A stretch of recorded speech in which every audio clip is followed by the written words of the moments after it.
What's going on, y'all? So now that I've had some experience on this, I've done my research and I've run into a few problems. I wanted to give everybody some better information on a 21-inch front wheel on a Harley, a touring bike specifically. You Road King, Road Glide, Street Glide, Electric Glide, stuff like that. Because underneath they're all basically the same. Get my garage unlocked here. I got some truck shit to do today, or I'd be on it. But hey, 3-day weekend, so. Alright, lighting in here kind of sucks, but you can see it. Let me put my keys away so they shut the hell up. Alright, so first of all, it does look really good. That's an Ultimate King spoke. You can get them on eBay. Holding up really well.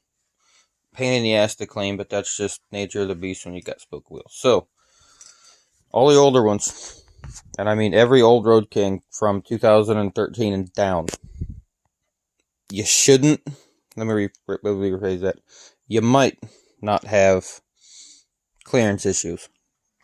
A lot of it depends on the tire. So I don't remember what size this is. Let me turn on my light. This is it's probably hidden because that's my look, a 120/70/21, which is pretty standard for a 21-inch tire from what I've been reading. So if you have clearance issues, which I did when I put it on, I wasn't sure if I was going to. I was told I wouldn't. There's a few factors. If you have clearance issues, you have options. Number one, and it's the cheapest, drill out that bolt hole with a 3/8 drill bit, move the fender up, and then tighten the bolt down. I wasn't a fan of that method when I first read about it. It seemed kind of like the cheap way out. I didn't even know if it was going to work.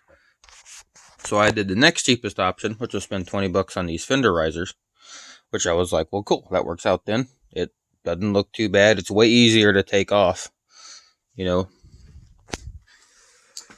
So that's what I went with. As it turns out, lifting my fender that inch, maybe half an inch, from the stock location to that location was just enough for over bumps for my crash bar to hit my fender. There's actually a dent there now.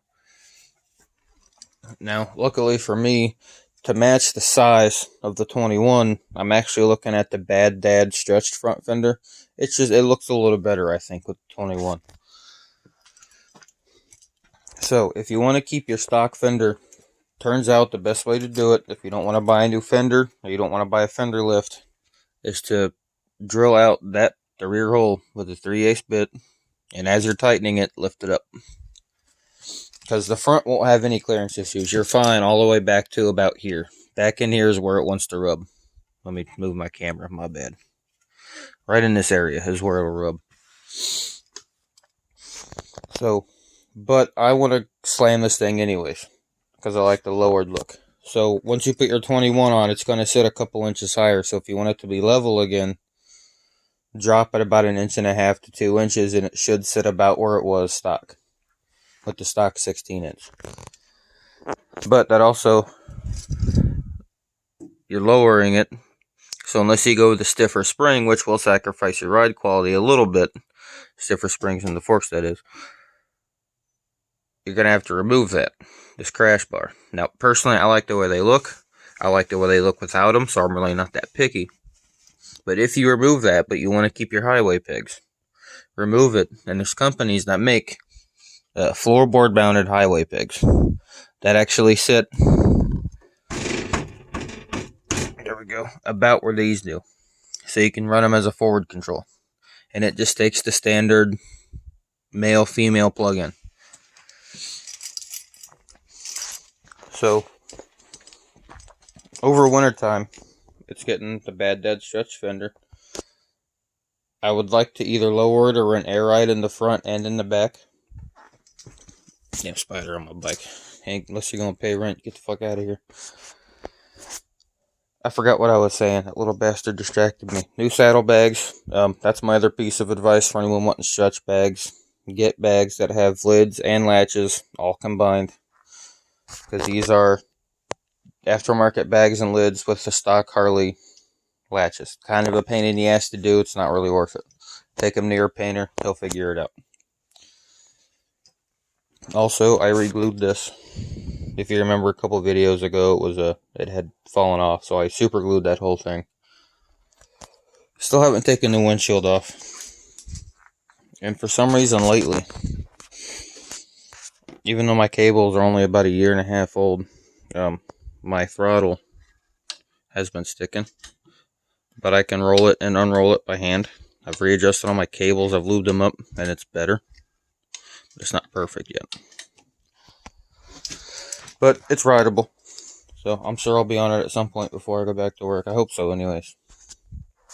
And there's quite a bit of scrubbing noise that's coming from the front end of this thing. So I think the last time I put the fender on, because this is not my first dent, I think I might have put one of the wheel spacers on backwards. So if anybody knows, tell me if that looks right or not. I've heard there is supposed to be a gap in there. It could just be the brakes rubbing, but I still have plenty of pad life left. Maybe it's just nature of the beast on these dual disc bikes, but it drives me up the fucking wall. Anyway, that's my advice. For anybody wanting to run a 21-inch, just bore out the holes if you have to. For 2014 and newer bikes, I don't own one, so take this with a grain or two of salt. You're going to have to get a new fender. The old style fenders might work. And for you Vivid Black owners out there, the paint color Vivid Black, most bigger front fenders or stretch front fenders or whatever will come in Vivid Black because that's the most common Harley color and they've been running it for like the past 30 years. Anybody like me or that's got a custom color, you got to do it yourself, but I think it's worth it. So yeah, good luck to you. Run that 21, it looks killer. This thing's got some odds and ends left to do. For anyone wondering, I do have the matching rear wheel. Like I said, they're both on eBay. Cinco tires, white walls of course. Burley 16-inch apes and cables. I think that's about it. I don't remember who makes the bags. I don't like them, so I don't recommend them. I think it's about it, really. Everything else is stock. Cobra headers, fishtails. Stock seat for now, which looks like crap, but we'll taking care of that over winter time too. Stock front fender for now. I have been thinking about a stretched rear fender, but we'll see. I don't like fucking with the rear fender. That was the hardest part about this whole project. Anyway, I'm rambling. I'll see y'all next time.